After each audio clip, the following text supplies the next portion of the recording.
Okay.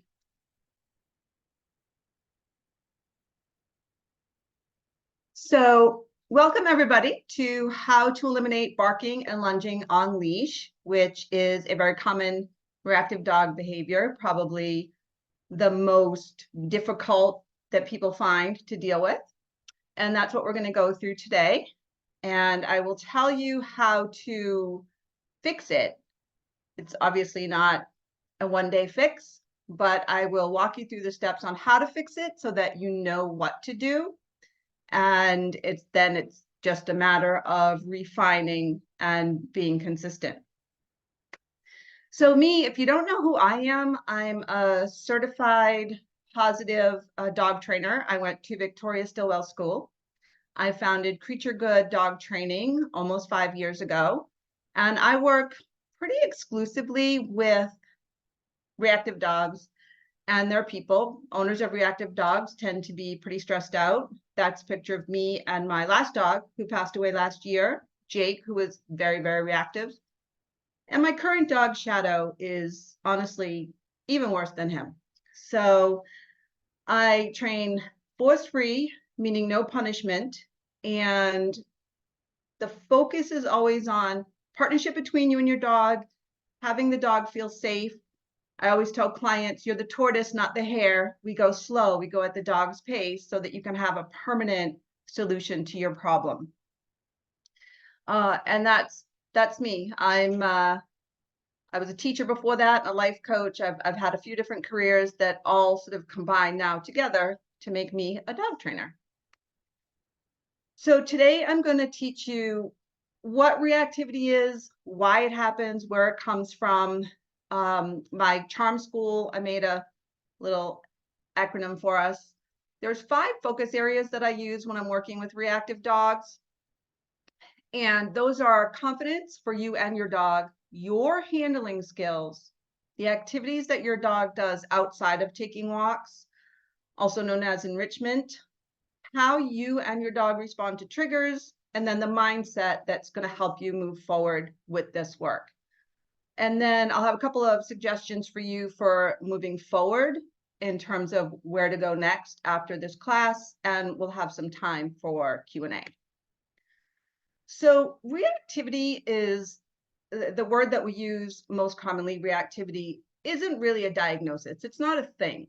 It's an umbrella term for a variety of dog behaviors, universally unwanted dog behaviors, such as lunging and barking on leash, barking in the house, out the window like Shadow was doing a minute ago, growling, snapping, all kinds of things. It's part of the fight or flight response. Dogs that are reactive, the majority of them do the barking and lunging. They do the fight version. A small percentage of them do the flight version where they'll cower and cringe and shake and hide. But most of them go in the opposite direction, especially when they're outside, because when they're on leash, flight isn't as much of an option for them. So they kind of feel like they have to fight. Most of the time, if they were off leash, they'd run away.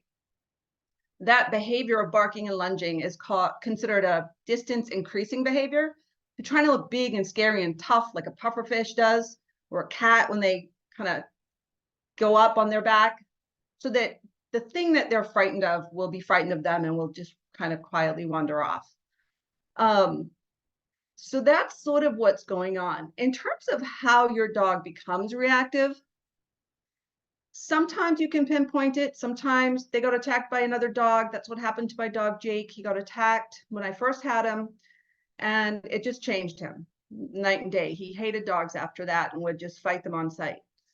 Some dogs can get attacked by another dog and be fine. So sometimes it's a single incident. Sometimes it's, they're fine, and then they just have their last straw and they're not fine. Dogs can be born predestined to be reactive because of generational trauma. They're very impacted by the state of the mother dog. So if the mother dog was under a high stress situation, your dog can be born sort of predisposed to be reactive. Under socialization or a lack of socialization, during their critical fear periods when they're puppies is another way that they become reactive, because they don't grow up to be confident dogs, which is why part of what we do is build their confidence. So there's a lot of different reasons a dog becomes reactive, but sometimes you can pinpoint it, sometimes you can't. You don't necessarily need to know, because you're going to do the exact same process for fixing it that you would if you know or don't know. So it's also, you can think of reactive behavior like a phobia. It's an overreaction. A dog might freak out at the mere sight of another dog, even if that dog didn't look in his direction. So it's almost always an overreaction to a relatively benign situation. A plastic bag blowing in the wind. My dog now, Shadow, a leaf will blow and she'll freak out. She's highly frightened. They're never ever deliberately misbehaving. Sometimes people will come to me for training and say, my dog is just kind of a jerk, or my dog doesn't listen, or my dog this. And they're never doing that. Dogs always want to please you. That's one of the reasons we love them. They're dogs. They want to make us happy. So they're never doing it on purpose. They can't help themselves. It's almost like a startle response. If you get startled, you're going to jump, regardless of whether or not what's startling you is actually dangerous to you. So that's what happens with dogs. They're just doing the best they can in that moment. And even though they're not, maybe they're afraid of a car going by, even though it's not scary, to them, they honest to God believe that they're in danger. Some of the time, your dog may also be guarding you. So they're trying to protect themselves, but they may also be trying to protect you.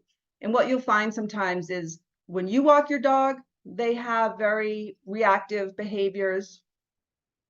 But when someone else walks your dog, they're like, no, he was fine. He didn't do anything. And that's because they have less of an interest in protecting that person. They're more invested in guarding you. So not all dogs do that, but some will. So sometimes you'll be like, well, why don't they listen to me, but they listen to my dog walker?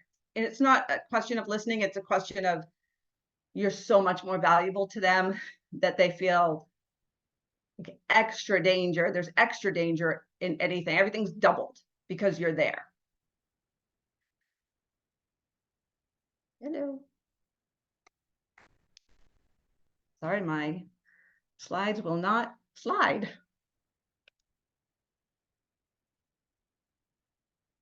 Don't you love that? Hold on 1 second. I will fix it. All right.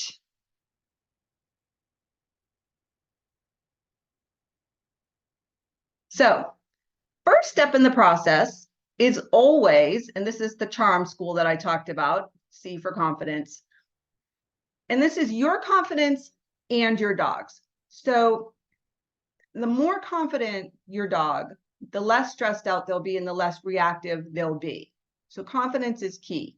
You can increase your dog's confidence in a variety of ways. Dogs are capable of what we call their eureka effect, which means when they do something like learn something new, they're able to understand that and to say, oh my gosh, I did it. Look at me, I did it. And be excited and feel good about themselves. So teaching them anything, whether it's to give paw, any kind of trick, roll over, or whether it's something useful to you, like leave it or touch, anything you teach them will help to grow their confidence. As will different enrichment activities that we'll talk about later, solving a puzzle game where they move the things around and get the treat out. That builds confidence. Any kind of learning, practicing things, so that dogs love routine, they love consistency, so that if you every day before you give them their breakfast or their dinner, you spend 5 minutes, sit, paw, lay down, that sort of thing will grow their confidence. They'll expect it, which makes them feel safe. They'll feel good about doing it and pleasing you and interacting with you. They'll get their treats, then they'll have their dinner. Anything like that, any routines you can set up for them, any consistent activities that you do with them will help them to feel better about themselves and more confident.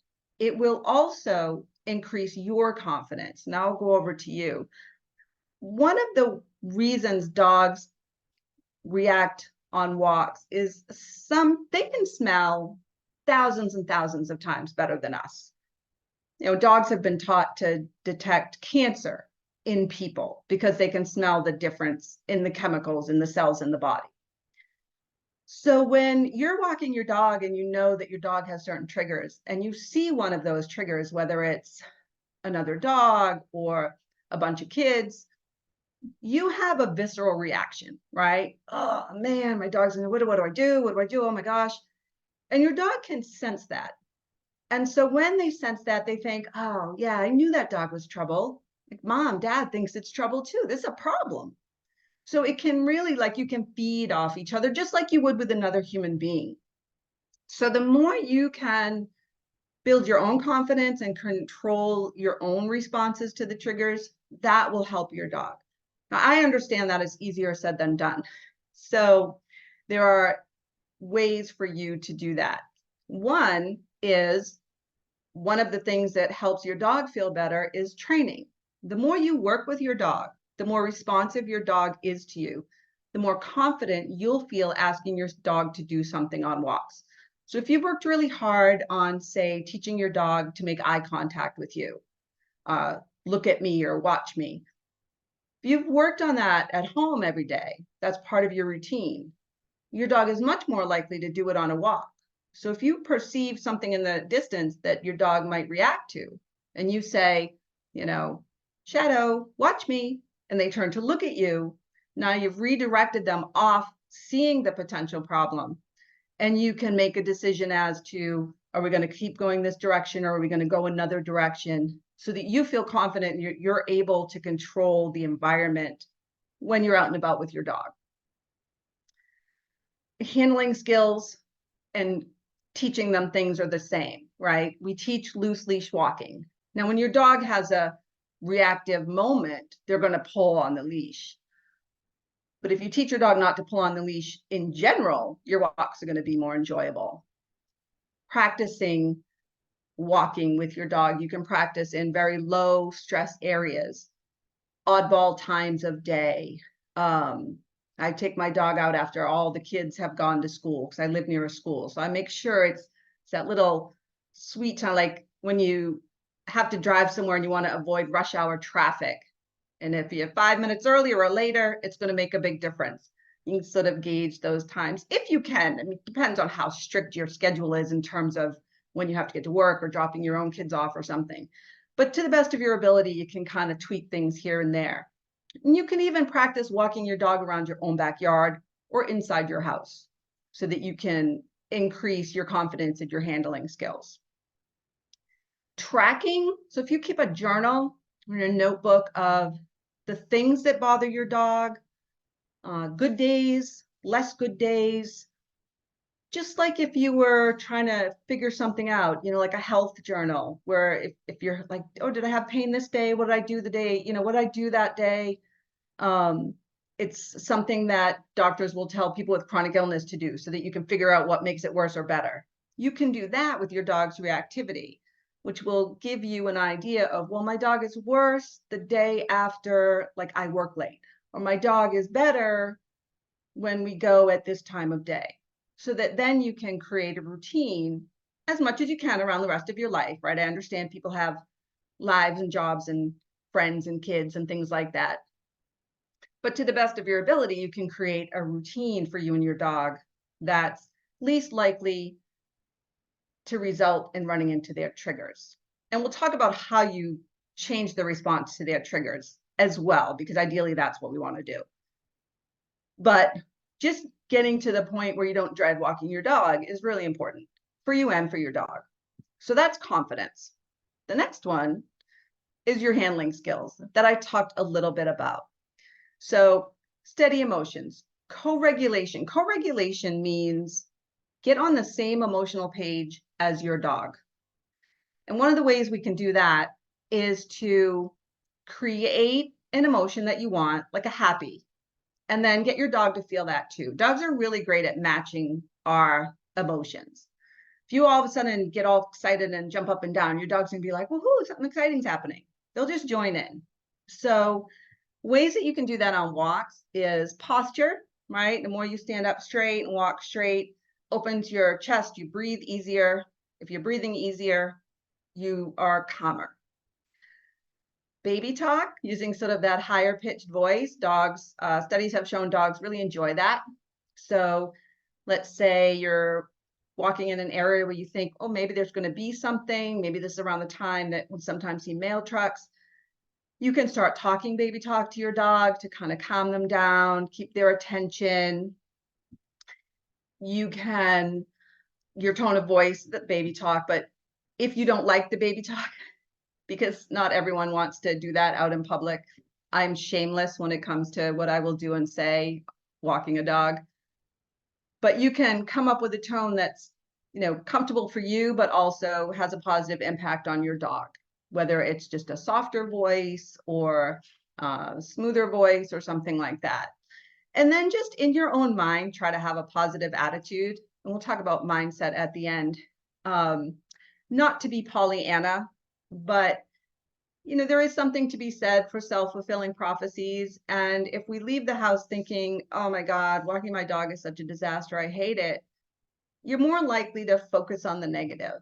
And so going out the door thinking, this is going to be a great walk, everything's going to be great. If we see something that might cause a reaction in my dog, I'm just going to turn and go the other way. It's no big deal, right? We're both doing the best we can. Just kind of adopt that kind of attitude. Having the proper gear is crazy helpful. So a harness that hooks in the front.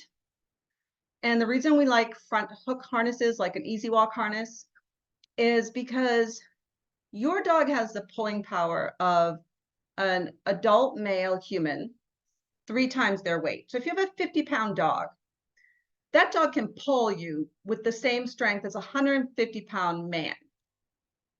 So unless you're also a big dude, that's a lot of strength.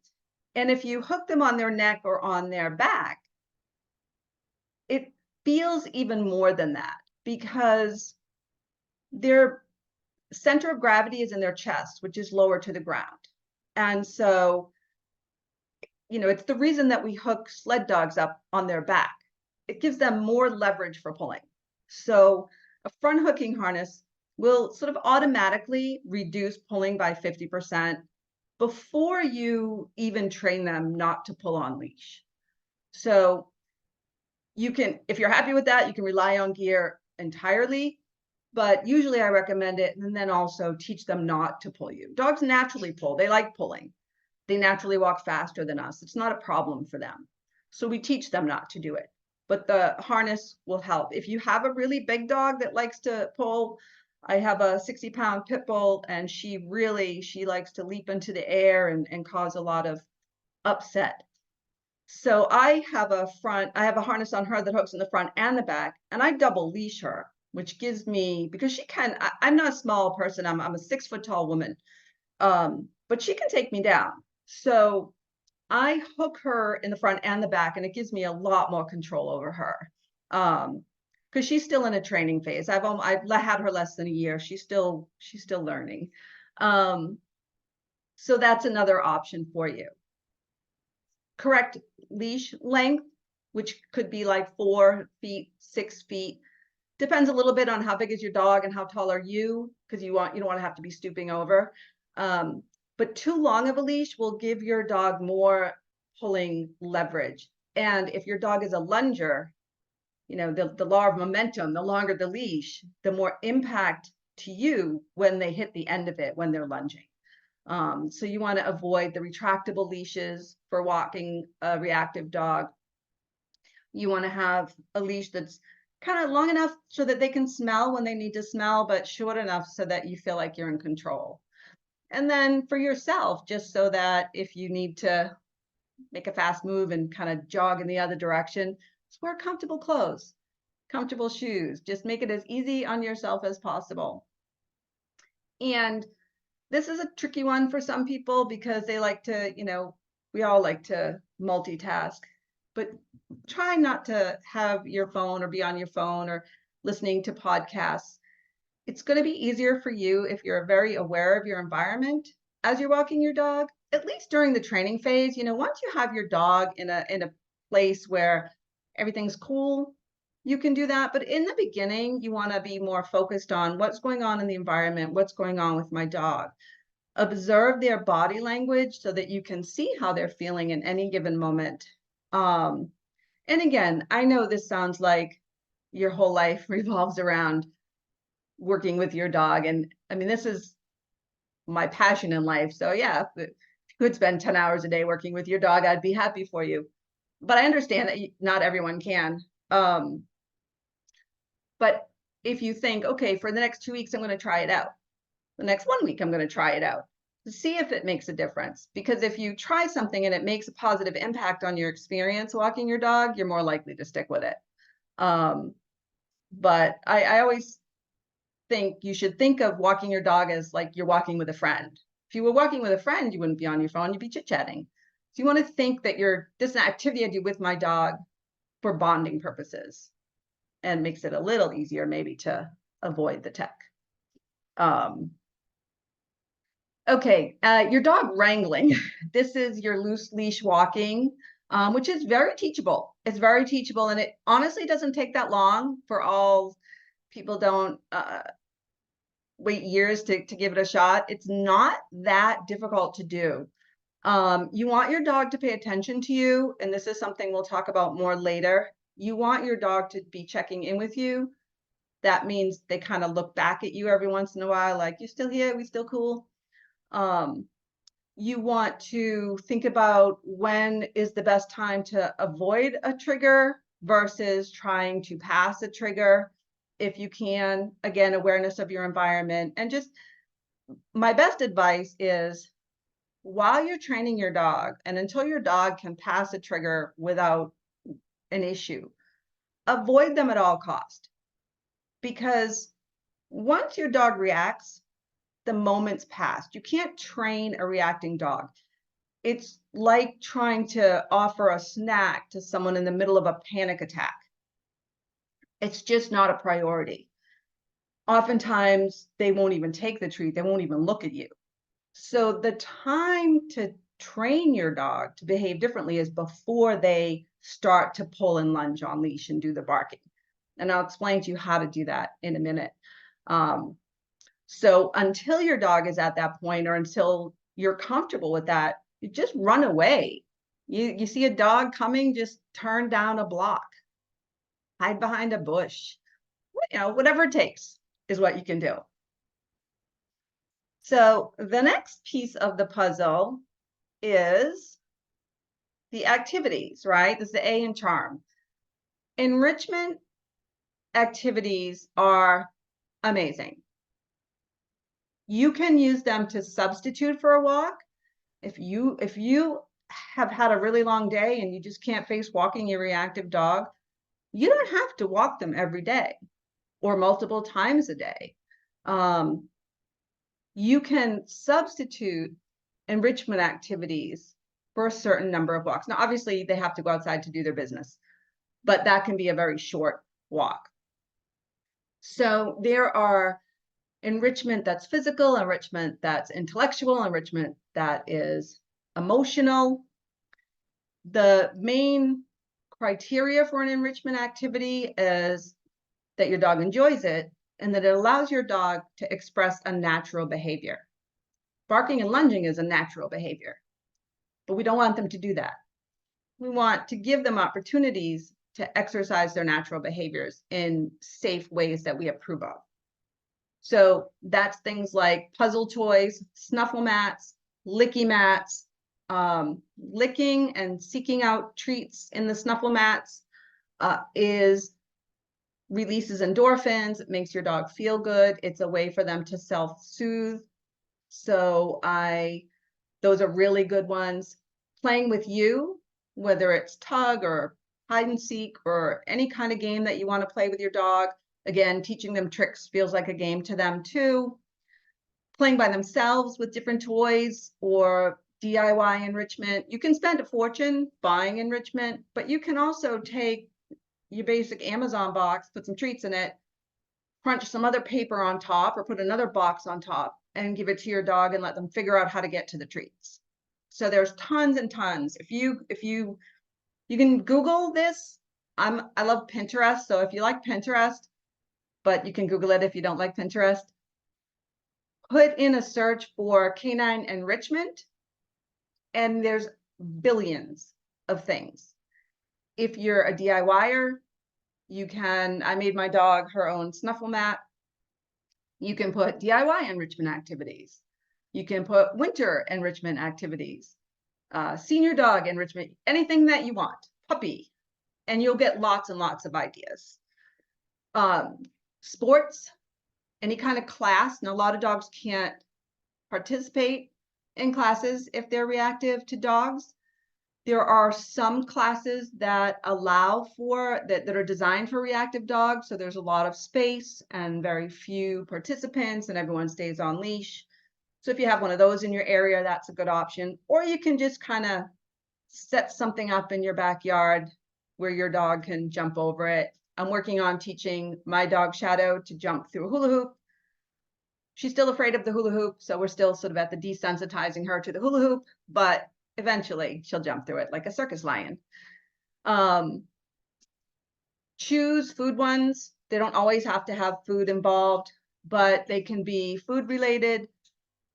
Take a Kong, put some yogurt or peanut butter or whatever, a mixture of things. There's tons of recipes. You can do a Google search or a Pinterest search for Kong recipes or leaky mat recipes. People just go out of their way coming up with good ideas. Freezing it makes it last longer. So that's an idea. It's also nice for the summertime. And different kinds of scents. Scent work is very popular now. There's more and more scent work classes around. If you know your dog's breed or breed mix and what their dominant breed is, you can seek out breed-specific behaviors. You know, if you have a herding breed, you might want to look into some kind of class where it allows them to herd, or just figure out a way for you to do it together. If you have a dog, a hunting dog, a pointing dog, or a retrieving dog, whatever you have, there's ways to give them opportunities to use those natural behaviors. Purebred dogs, it's easy to figure out what they're bred for because all the AKC stuff will tell you that. If you have a mixed breed dog, your mixed breed dog is 50% driven behavior-wise by their genetics. All dogs are 50% driven by their experience, their life experience, right? Just like us. So if your dog is a mix, that 50%, even if there's 10 breeds, one breed could rise to the surface. You know, it's not neat math. So you can observe your dog's behaviors, see what they prefer, kind of trial and error to figure out what might be breed specific for them. And then you can do as much, you almost can't have too much enrichment. Looking out the window can be enrichment, so long as your dog doesn't freak out when they see things. One of the things that I do for enrichment for my dog Shadow, who doesn't like to take walks, she literally takes a 6-minute walk every day and she struggles with it.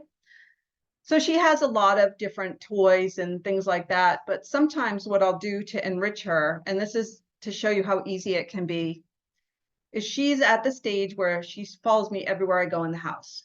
So I'll just wander around the house, tidying up, just doing random things. So I'm just wandering around for 10 or 15 minutes. And she will follow me everywhere, observe what I'm doing, and then she'll take a nap because she's had to think about everything I've done, and she's had to follow, oh, where's she going to go now? Oh, she sat down. Should I lie down? Oh, she got up again. That's enriching. So it doesn't have to be complicated. It can be very, very basic. So if your dog's a follower, that's a really easy way to provide enrichment for them.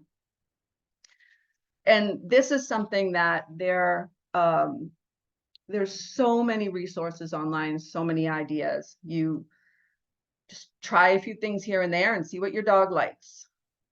All right. Now, here's the meaty bit, okay? This is how your dog responds to triggers. barking and lunging. That's the title of the class. That's why everybody wanted to learn this stuff, because this is the stuff that is hard to deal with.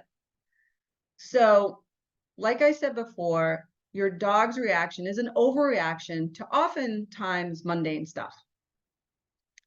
And the way that we treat the condition, the way that we change this fear, is by changing your dog's emotional response to the trigger. Think Pavlov, right? He rang the bell, fed the dogs. After a while, he noticed that when he rang the bell, the dogs started to drool because they were anticipating dinner. At the time, he was trying to do tests for something else. He just accidentally came up with this. But this is what we use to change your dog's emotional response to triggers from, oh gosh, we're all going to die, to, ooh, look at that. Whenever I see this, mom or dad gives me treats. So I'm happy that I just saw this. And the way that we do that is we desensitize the dog to the trigger and we counter condition them. That's the Pavlov bit. Now, triggers can be anything. Common ones: dogs, people, bikes, children, baby strollers. But whatever your dog's trigger is, by now, I'm sure you know what it is. And that's the thing that you're going to counter condition. The first thing to remember is that you want to keep your dog under threshold when you start. Threshold is the distance your dog can be from the trigger without reacting. And you figure that out, you may already know. For some dogs, it could be 20 feet. For some dogs, it could be 20 yards. It's up to the dog. What's the dog's comfort level? Can he see a dog across a field and not react? You want to start at that space. You want to always keep yourself that distance away to start. Because as I said before, once your dog reacts, it's a missed opportunity in the sense that you can't teach your dog in that moment. So at that point, if they start to react, your best thing to do is to just get out of the situation. So the desensitization comes from repetition, okay? And from staying under threshold. And we want the dog to see the things. So let's just say it's a dog. Your dog is reactive to dogs, and they can see a dog from half a field away before they react. If the dog takes one step closer, they're going to react. So we stay half a field away. I suppose I should say blocks, right? I don't know where I came up with this field. We're city people. But I'm going to stick with it. Half a field away. So you're walking your dog and you see another dog and you say, okay, this is my moment. And you say, hey, Shadow, look at that dog. You want your dog to see it. Then you give your dog a really high value treat, whatever their favorite thing is: cheese, freeze-dried beef liver, whatever it is. You want it to be a small piece so it's easily consumable, and so that your dog won't get sick if you end up giving them a ton. And then they see the dog, they get the treat, and then you go in the other direction. You're going to wait a while before you ever take a step closer. So what happens in that situation is your dog has now had a positive experience of seeing another dog. Not only did nothing bad happen, something good happened.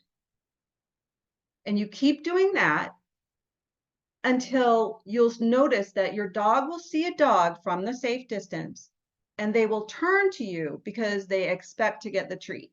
Now they're starting to understand, well, when I see a dog, I get a treat. Now they're starting to change their emotional response to the dog. And that's what we want. And at that point, once you're comfortable, you can experiment with getting a little bit closer. And I say a little bit. Baby steps is where you want to go. So you don't go from half a field away to a quarter field. You go from half a field away to like a third, a little more than a third, right? Experiment. If you move forward in terms of closing the distance and your dog starts to react, then you know it was too soon. Your dog wasn't ready, or it was too much closer. So you just take a step back. You haven't ruined anything. You take a step back. practice that all. You don't have to walk your dog every day, but you most likely walk your dog every day. So you have an opportunity to practice this all the time. Just remember to always have your treats with you. Point out, you want to make sure that your dog sees, because that's the sequence of events is important. The dog has to see the trigger, otherwise he's just getting treats. He won't mind, but he won't learn. So he sees the trigger, mailman, the dog, whatever. He gets the yummy treat, and then he goes in the other direction. He gets to avoid the trigger. So now he's happy, and he'll eventually start to respond to those triggers as positive things. Now, depending on your dog and the severity of their reactivity, some dogs are going to be able to, there are dogs that start out dog reactive and eventually they can say hello to other dogs. But there are also dogs that are dog reactive and they're still never going to get to say hello. Maybe they'll get close enough that they can pass a dog on the opposite side of the street, and that's as close as they're ever going to get. But they can pass without reacting. So it's still positive. It's still a win. And you won't know that until you're further down in the process, because that depends on your dog. It depends on, how much trauma they feel. Depends on why they're reactive, how long they were reactive before you started doing the work. Just so many variables. If you reach a point where you can't go further, say after a year of working on this, you've gotten so close that you can walk past the dog on the other side of the street, maybe be happy with that. Maybe that's enough, right? Maybe that's enough. Think about that. You're also going to find dogs are fascinating and quirky. So dogs have biases towards other dog breeds, sizes. So if your dog is dog reactive, they may not like particular breeds of dogs, particular colors of dogs, particular sizes of dogs. So you might find that, well, he can walk by all of these dogs, but not German Shepherds. He hates German Shepherds. So it's just a dog thing. Some of it has to do with the extremes of breeds has altered dog faces, right? So wild dogs typically have traditional dog face where they have a longer snout and their ears are up. So we've altered dogs through breeding so significantly that if their ears are floppy, they're not going to be as visibly movable. If their faces are too flat, again, you can't read them as well. So it makes it harder for other dogs sometimes. My last dog, Jake, he couldn't stand any dog that had a two-tone face. So if you had a multicolored dog and they just tended to have a darker face on one side and a lighter face on the other, he couldn't handle that. And it had something to do with him not being able to read their facial expressions. Dogs are very aware of each other's facial expressions and body language. And if anything inhibits that, it's harder for them. And sometimes they'll react negatively to not being able to understand, which is, that's fine. It is what it is. But you'll notice that there are days your dog does better. This is why keeping a log is helpful. Sometimes it can be, dogs are very sensitive to like changes in barometric pressure. So sometimes your dog, like the day before it rains, your dog might have a harder time. Sometimes if they saw a lot of dogs on their walk in the morning, they're going to have less tolerance for seeing triggers in the afternoon. Just like us, if you've had a day where all kinds of stuff is going wrong and all of a sudden some small thing happens, like you drop your pen on the floor and that's it. You can't take it. You freak out. The dogs have that same sort of, they've run out of bandwidth for dealing with things too.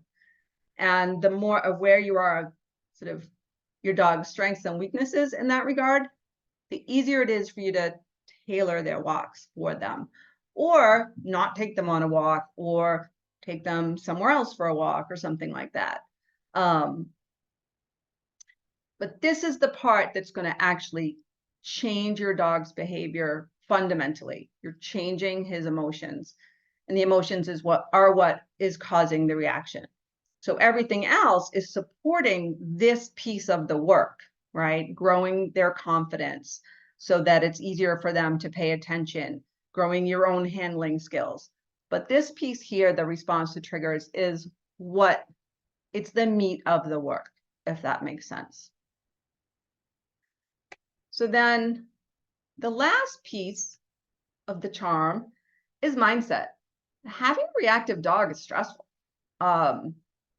People give their dogs up. They surrender their dogs because they can't handle it. So you want to give yourself a pat on the back for your persistence, and you want to cut yourself some slack, cut your dog some slack. It's hard. My new dog is so reactive, no one can enter my home. She will, in fact, bite them. So that's kind of puts a crimp in my social life. She won't always be this way, right? I'm working with her. She's improving. I have one sister who can enter my home now. But it's stressful, right? And if it's stressful for me, and this is my life's work, think about how stressful it is for someone who thought their dog was going to be like all their friends' dogs that can go to the dog-friendly pub. And that's not the case for everybody. So giving yourself credit for how far you've come and how hard you're working, giving yourself opportunities to vent, giving yourself permission to not listen to other people. If I had a nickel for every time someone told me to get rid of Jake because he was too much trouble, I could retire.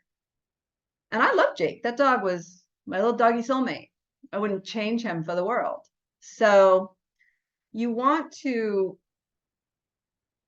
think in terms of, what's going right? How can you make things better for yourself? What can you do for yourself that eases the burden of having a reactive dog? So that could be self-care thing. That could be having a team, dog walker that can walk your dog. Because there are so many reactive dogs in the world right now, particularly post-pandemic, there has just really been an upsurge of how many dogs have this issue, that more and more dog walkers are able to deal with them or have experience walking them. You could, I had a client once whose dog was so difficult that every once in a while, there were two of them, two owners, they would take turns spending a night somewhere else, just to have a break from the dog. So whatever it takes to kind of give yourself a break and be able to have the energy to work with your dog, look at the positive. So, my dog right now, she's sweet as pie when it's just the two of us. She's the most delightful dog ever. But out in the world, ooh, not so much. So I enjoy the times that she's sweet to me when we're at home alone. And the more that you focus on yourself, focus on what's going right, focus on what's lovely about your dog and what's delightful about your dog, because every dog, no matter how reactive they are, is also cute and silly when they're feeling good about themselves, because that's dogs.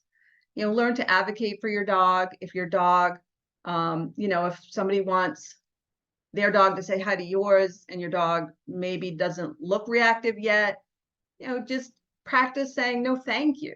You can't. That used to happen to me and Jake a lot. Everyone wanted to say hi because he looked very friendly. He looked very friendly, and he was until he actually got close to a dog. And because he was so awkward, so socially awkward, because he'd been feral, the other dog would start to feel uncomfortable. And as soon as the other dog felt uncomfortable, Jake would attack the dog. So I had to keep him away, but people just thought I was rude because they're like, he's smiling at me. Why can't my dog say hi? I'm like, he's going to bite your dog. So the more we kind of practice standing up for ourselves, standing up for our dog, just knowing that there's help available. There are support groups for people with reactive dogs. There are trainers like me who specialize in working with reactive dogs. There are, you can board your dog for a couple of days if you really need a break. There's so much possibility. There's so many ways that your dog can change and improve. Some dogs can completely overcome reactivity. Not all dogs. Some dogs won't. Some dogs will. That all depends. There's no way to tell until you start to do the work. But think about what's possible for your dog and think about alternatives. Maybe, he's not a neighborhood dog, or maybe he's not a pub dog or a dog park dog. Maybe he's a, sniff spot dog. Sniff spot, if you don't know, is it's like an Airbnb for backyards. You can rent people's backyards, $5 or $10 an hour, to take your dog where they can run free and play. It was actually started by, I can't remember if it was one guy or two friends that had reactive. They adopted reactive dogs and couldn't go to dog parks and couldn't have friends and couldn't walk their dog. And the dogs could never be off leash. So they started this business. I use it all the time. And so you just go on the thing, you find a nice yard that's nearby. It will tell you if it's fully fenced and all this kind of stuff. And you just let your dog run free in the yards. It's a really nice thing for reactive dogs. And, there's a lot of alternatives that you can do with your dog. So you don't have to sort of stick with, because my dog can't do X, it's not going to be a good life for us. One of the main things people worry about when they have a reactive dog is they can't play with other dogs. Some of them can't, some of them can. Some of them are just people reactive. But modern dogs aren't necessarily upset by that. A lot of modern dogs are perfectly happy to just live their life with you and not play with other dogs. So you can still give your dog a really fulfilling life, even if they never get to play with other dogs or go to the dog park or do whatever different doggy things. Their prime goal in life is to spend as much time with you as humanly possible. Well, I should say as caninely possible. That's what they care about. So that is how you solve the problem. Now, obviously, it may not be possible for you to walk out right now and be like, okay, fixed it. But this is all you need to know to fix it, right? Understand what reactivity is and the process for fixing it. Build your confidence around handling your dog and knowing what to do. Build your dog's confidence, because that's going to reduce stress, which is going to help him be less reactive. And then practice, practice, practice. Just like building a muscle, you work out more and it gets bigger and stronger.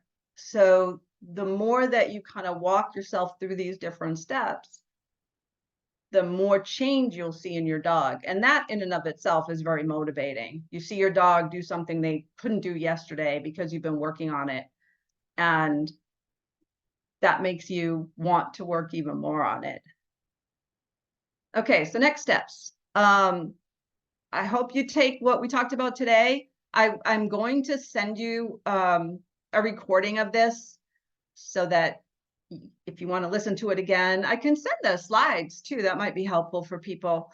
You can take this. This is all you need to know to go out and reduce or eliminate your dog's reactivity, the lunging and barking on leash. Everything we talked about is all you need to know.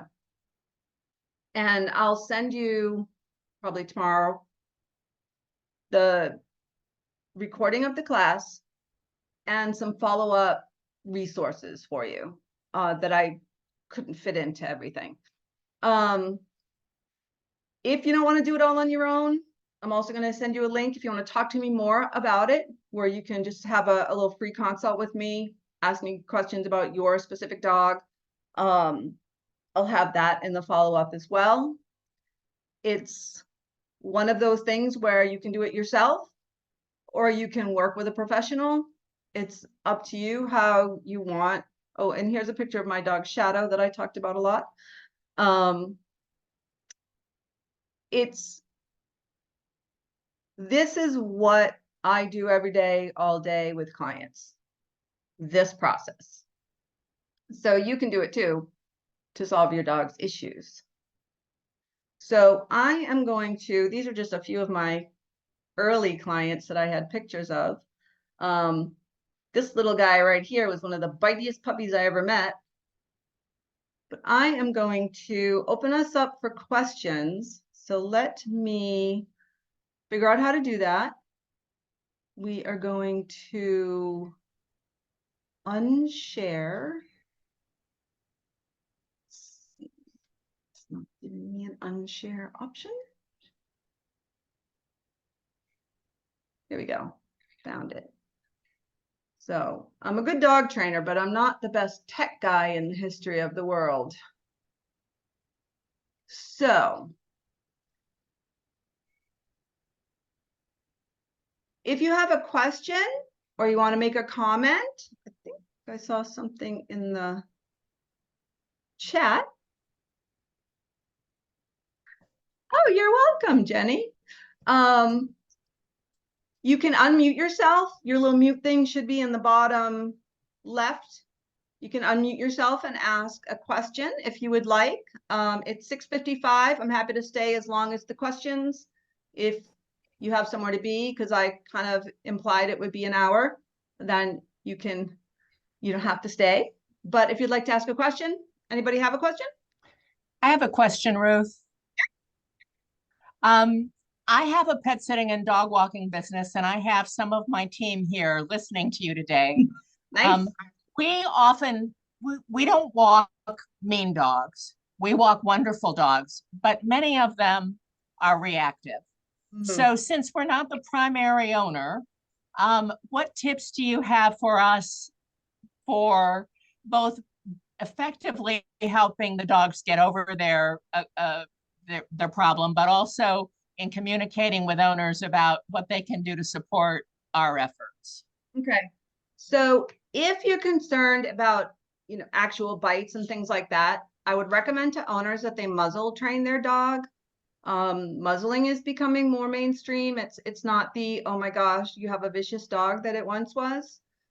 And that will just kind of make everyone feel more comfortable. So that's one thing. Recommend the proper gear, which is going to make your life easier. If their dog needs to be walked alone, I'm assuming that's more expensive than walking in a group. You can explain to them why that's better for their dog. Recommend that they consult a trainer. Vets will often recommend that people consult behaviorists, which is a dog behavior expert. Someone like me, I'm a behavior specialist because I've studied behavior and I work with it. You have to have a PhD in order to be a behaviorist. I think it's different in the UK. It's a very strange sort of system. A behaviorist will give you information, but not train your dog, and the trainer will train your dog. So you can also speak to them about talking to their vet about their dog's reactivity. Oftentimes, anxiety and reactivity go hand in hand, and some medication can make a difference for dogs. My first dog was never medicated, but my current dog is medicated. Vets are sort of hearing more and more about reactive dogs, so that's a possibility too. Letting them know that it will not go away on its own. It will get worse on its own because the dog will come to think dogs do what works. So it's kind of funny in the sense that if the dog sees a trigger and they bark and lunge at it, the trigger goes the other way because, oh my goodness. In the dog's mind, that barking and lunging strategy is excellent. Like, that works. Scared that guy off. I can do that every time. So it's one of those things that can get worse and worse if it's left untreated. So I don't know if that's helpful to you because it's difficult. It's tricky to be a dog walker trying to walk reactive dogs. And there's a lot of them. Yeah, luckily we don't do pack walks, but we do have 2 dogs in a household who walk together. And it's a lot to handle. They're usually bigger dogs, although of course smaller dogs can be reactive as well. But Yeah, it can be, it's hard on the walkers because, you know, if you're walking 3 or 4 or 5 dogs a day and 2 or 3 of them are reactive, it's a It's lot. very physical work. If there's 2 dogs in a household, they both might not necessarily be reactive, but they will feed off each other. So if you have 2 dogs and one's reactive and one isn't, but they're out together and the reactive dog reacts, the other dog, you know, they're their friend's ride or die, so they're going to react now too. Sometimes convincing the owner to let them walk separately is easier. That's tricky because then that's going to be more money for the owner, and they might, you know, depending on their financial situation, it might be difficult for them. But that's something else. Other than that, try routes that are less traveled, you know, don't take them where everyone takes their dog to walk. You can also talk to the owner about a shorter walk, but the same amount of time. So maybe you play with them in the house or in their yard so that they're still being engaged and getting exercise and going potty, and maybe they walked around the block, but it wasn't as long of a walk. That's another option you could try. Thank you very much. You're welcome. Anybody else? Question. Oh, Go ahead. hi, I have a question. Yep. We have 2 dogs. The first dog that we had one first, and he was reactive unless he could go up and greet another dog. If he could go up Okay. and greet the other dog, he was fine. He loved it. But he would get reactive if we restricted him from greeting the other dog. Yes, that's called, and I didn't talk about this, that is called leash frustration. So it looks the same, it's different in that it's not fear-based, it's frustration-based. I want to say hi to that dog, but this human is holding me back on my leash. And so, hey, I got to get to that dog. I'm going to freak out till you let me get to that dog. So that's a different, that's not reactivity. It looks exactly the same, but it's leash frustration. Okay. It just Well, sort of manifests the same. So what Well, you would do in that case, is that what you asked the question? Well, no, that's fine. I mean, so we would if the other owner was willing, we would Yes. let them greet each other. But right now, with this virus that's been going around that they're saying Yeah. to keep the dogs separate, we haven't been doing that, and he gets very frustrated. So what you But- can do is teach him a polite greeting, right? We don't, that it's not a good look, right? And other people are going to look at your dog and be like, I do not believe you that he's friendly. Right, So exactly. you teach him a polite greeting, which could be, you have to sit until I say okay, and then we walk politely over to this other dog. And that way he's not doing the lunging and the freak out and looking ridiculous. So, and you can, I mean, you can hire a trainer, you can probably find a video on YouTube. You can also, in combination, because he's over exuberant, right? You can teach calming protocols, teach him how to be calm. He's excited, he saw a dog, right? Like a toddler. So Right. if you look up, you know, how to teach a dog to be calm, then it's easier to teach him a polite greeting. But that's the Okay. answer to that. Okay. And we've had him for about 3 years, and about a year and a half ago, we have a second dog. And that dog will kind of go along with going up and greeting the other dog, but when we walk away from the dog, she goes nuts. And gets very reactive walking away. And even with people that she likes, we have neighbors that will feed her treats and she's fine. But then when we walk away, she goes crazy. And we can't figure out like why it's okay. She walks up to them, takes the treat, but then walking away, she goes nuts. So And it could be that she's upset that she had that the interaction is over because she wasn't done getting treats. It could also be that she was conflicted about the interaction and she didn't really want to do it. And so once she's past it, she's kind of like, "Ooh, oh, right?" So Yeah. it could be either one of those. I recommend dog greetings not last more than 3 seconds. There's no reason for dogs to greet every other dog. You never want the dog to decide that the greeting is over. You want you to decide that the greeting is over, because that's a great way for fights to start. So if you want your dog to greet, you say, okay, oh, hello, count to 3 in your head and then say, oh, thank you so much, bye, and scuttle away. Yeah. It can get sketchy. But so it could be, she could be upset that treats are over, or she could have been conflicted about the greeting. Okay. All right. Thank you. You're welcome. Somebody else had a question. I do. I foster rescue dogs, so I've had a lot of reactive dogs. For you. The current one I have is a 6-month-old puppy who's reactive to cars passing. So when we're walking her, if a car goes by, she goes ballistic. And I'm thinking about your method of, go as Yep. close as you can. But how do I mean, if a car's passing us on the street, how do I back off? So you use the exact same protocol for a car as you do for a dog. What I normally would do is find a spot to sit, right? A park bench, your front stairs, sit with the dog, cars are gonna go by. As soon as you see the car start to come, hey, look at that car, treat, here's a treat, here's a treat. A whole time it goes by, oh boy, that was fun. 2 cars and then go in. Then the next day do some more. Okay. If you live in a busy neighborhood, it's tricky. You can try oddball times to walk her. We've if been it's- walking her in the woods, but That was, the you could, adopter may not necessarily be able to do that. That's the issue. possibly, but if you want to work on it, I would do the find a spot where you're sort of off the road but can see the road.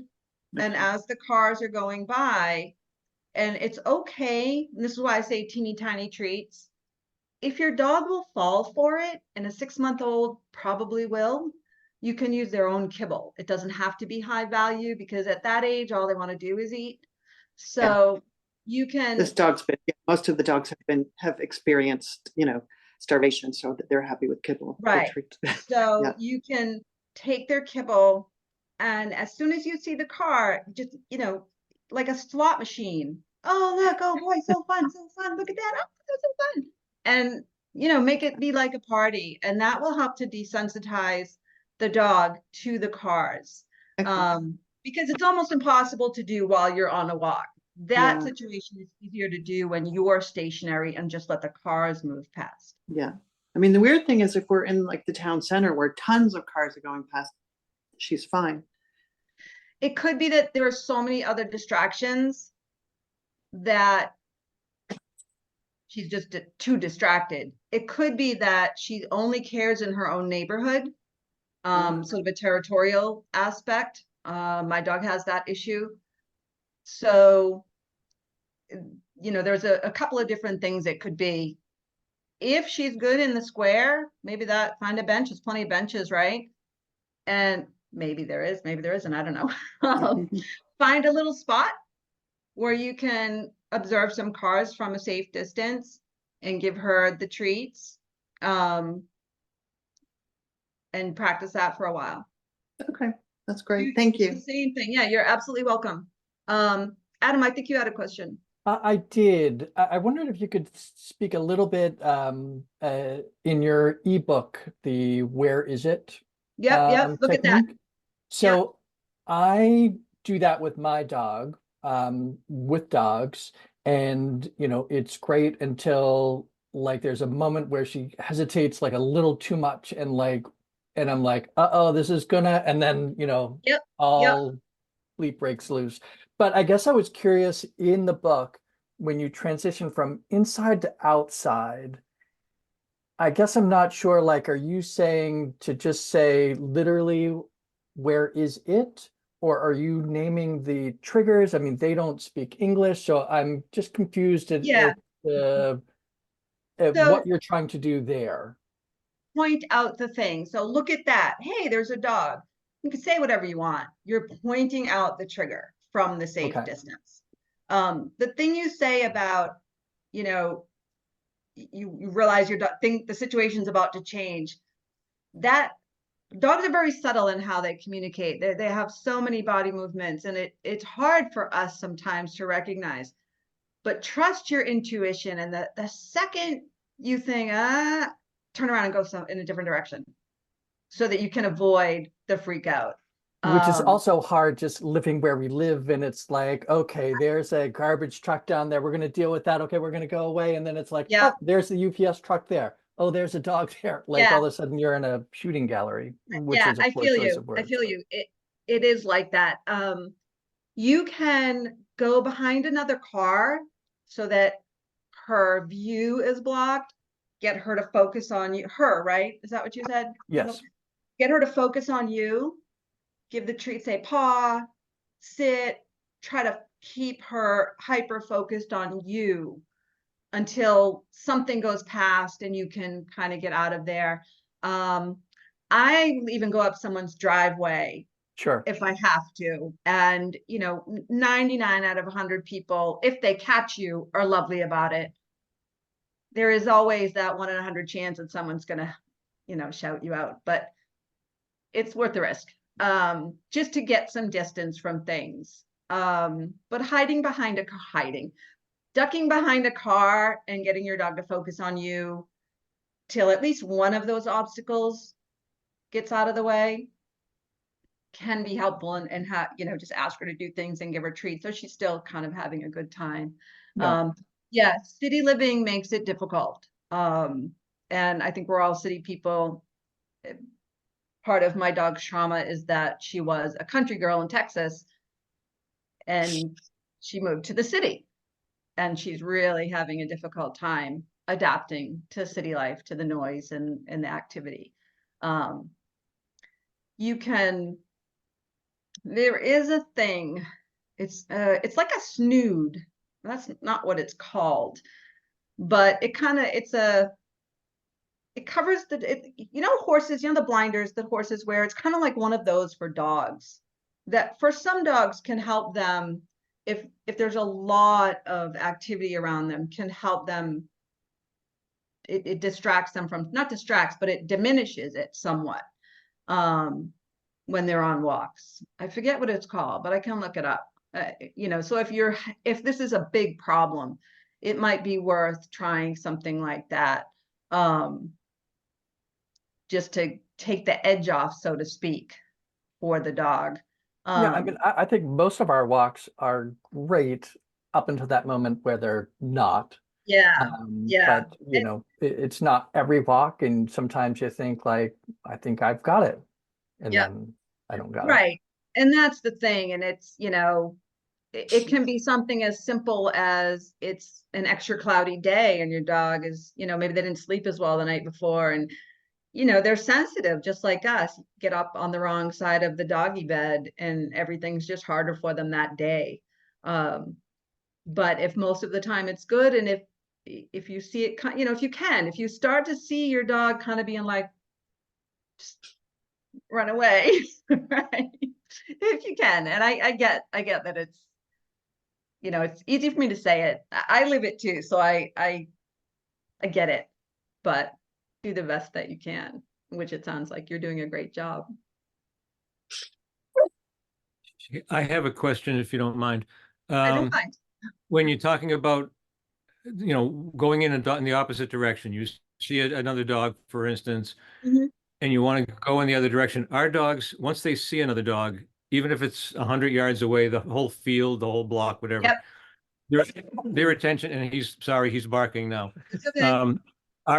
Their attention is riveted on that dog. How do we easily get them to turn around? And even as they're walking Okay. away in the other direction, they keep looking back.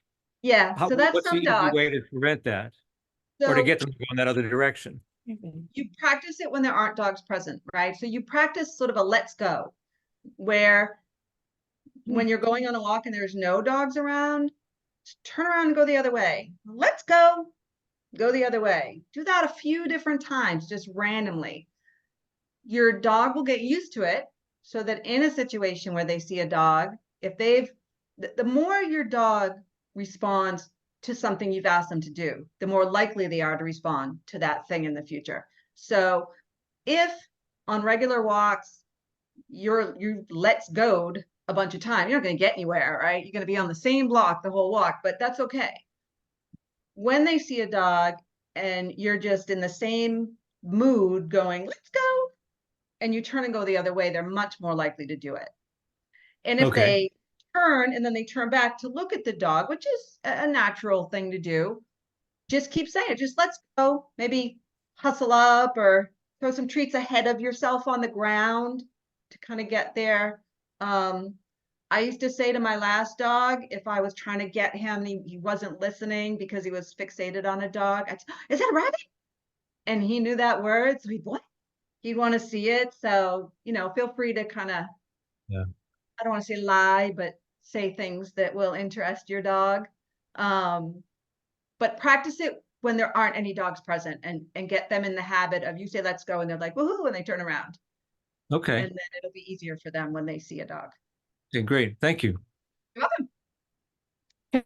Any more? Can I ask you a question about barking at the window? That is going to be next month's class. Oh, really? Yeah.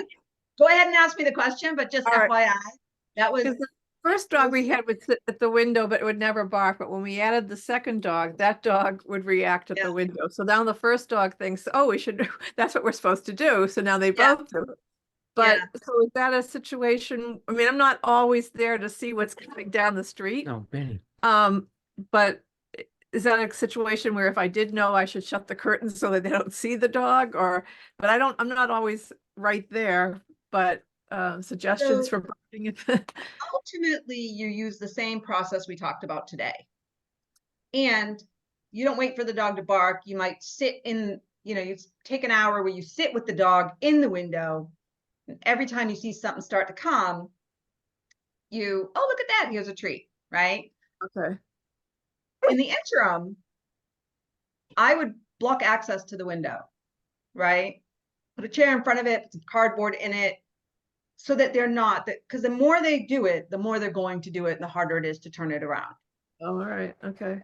But Shadow does that too. She loves to do it, but she also loves to look out the window and watch the birds. So Right, she that's what I was she gonna has say. a 3 strikes. She has a 3 strikes. You don't have to give 3. You can give 1 or 2. So she barks and she gets a warning. She barks and she gets a warning. She barks and she loses her window privileges. Okay. So, if your dog can understand that, your dog can eventually understand that. They won't the first time. And so I close the curtain when she can't handle it, or at Okay. certain times of day, when the trash truck, Monday morning when there's the trash trucks, she can't be in the window. Okay. So you can, block it, put that film up that kind of lets the light in, but you can't really see, although I swear Shadow can see right through that. And then you teach them the same way. It's just, you have to kind of engineer the situation by sitting in the window with them. Okay. All right. Thank you. You're welcome.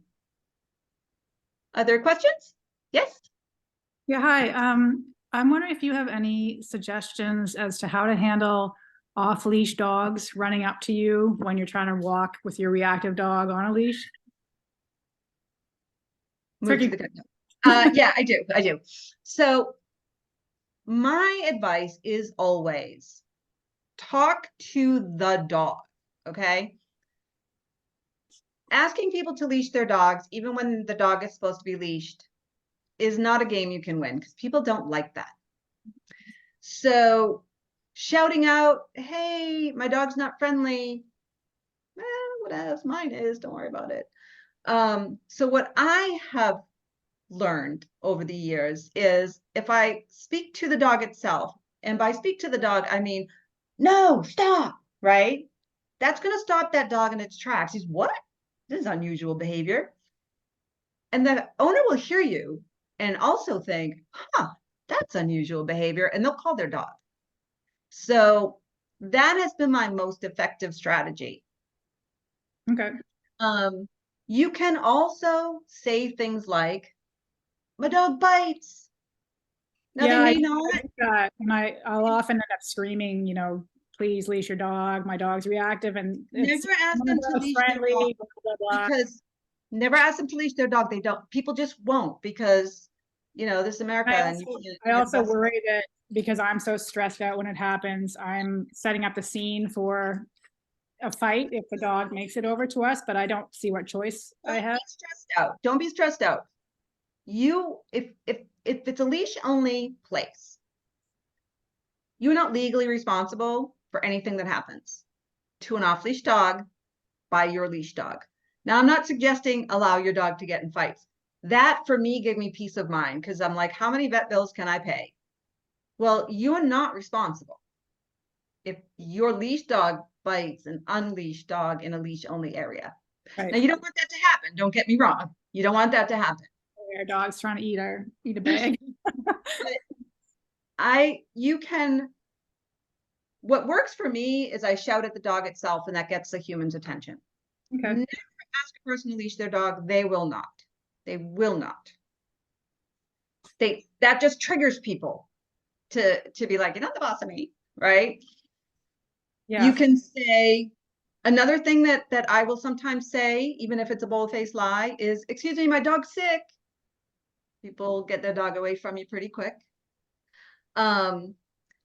If you don't like to tell lies, and I'm not a big fat liar, but sometimes I say what I need to say. If you carry an umbrella, open the umbrella and have you and your dog behind the umbrella. The mere opening of the umbrella usually scares the dog away. Desensitize your own dog to opening an umbrella in front of them first at home, right? By showing them the umbrella. If they've never seen this happen before, you show them the umbrella, oh, treat, slowly open the umbrella, you show them. And so eventually you can open an umbrella in front of your own dog without your own dog freaking out.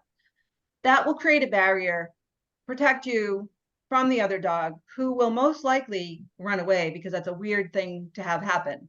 Right. It will also get the attention of the owner. So that's an easy, you don't have to talk to anybody kind of thing. Some people carry like noise, like boat horn things, but that can freak your own dog out too. So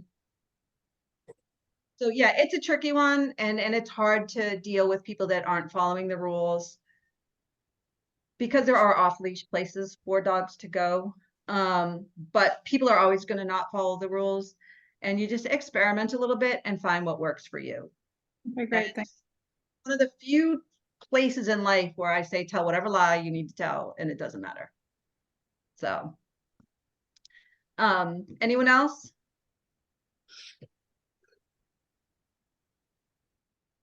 That's all our questions. Hey Mary, are you still there? Yeah, I'm here. Yep. Oh, I Yeah. meant Mary Costigan just because she disappeared. But Mariani, hello to you Yeah. as well. Yep. So I just have an empty room, that's all. All right, well, if no more questions, then I guess we're done. Thank you for hanging out, for coming to the class, and for asking questions. It's really a privilege to get to talk to you and teach you things about your reactive dog, things that can help them. So I really appreciate you coming. And I will follow up with you most likely tomorrow, but could be Saturday, you never know. Depends on how long it takes the recording to process because it's a little bit long. So, and I'll also let people know about next month. Classes are always, the whole rest of the year, I'm going to do a free class the third Thursday of every month at 6 p.m. And I'll post about the topic each one. I did a survey and that's where I got all my topics from. So next month's topic is the indoor barking. So, we'll cover that. There's a lot of different ones. So, all right, my lovelies, have a Thank you wonderful much. evening. This was great. Oh, Appreciate Yes, it. I'm thank so you. glad you like it. My you. pleasure. My pleasure. Thank you very much. Great. Bye, everybody. Bye-bye. Bye-bye. Night.